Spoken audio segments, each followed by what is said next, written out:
फुटलं नारळ आणि सुरू झालं आमचं खास टाचणी तावसली. ही डिश फक्त गोड ना, ती एकदम फुल ड्रामा असो. 1 कप वाटी गोडशे तांदूळ मने ब्रोकन वीट घेतलो. ताका साजूक तुपावर लो फ्लेमवर भाजीच करतलो. हाव गरम पाणी 3 वाटी वाढलो आणि टाका घातलो किसलेलो दुधी. दुधी म्हणजे काय र, शिजून सुद्धा कोणी हेरत नाही, पण ह्या डिशान ती हिरोईन झाली. हल्दीची पान घातली आणि टाकलो कुकरान. 4-5 शिट्या घेतल्या. थोडंसं मीठ टाकाक विसरू नको. हल्दीची पानं टाकली. नंतर घालचेर किसलेले खोबरा. त्याचेर टाकचेर 1 कप गोड. हो गुळ. गुळाचा गोड कथा सांगूचेर जावन, पण ऐकाक नाही. आता 1 कप साखर डोस.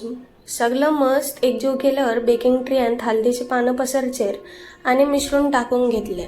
ओव्हनातून बाहेर काढलो आणि थोडक्यात मनात म्हटलो, वा बा काय सुवास, काय रूप. आता लाईक, शेअर आणि सबस्क्राईब करचेर, नाहीतर पुढची नारळ तुमचंच फुटचेर.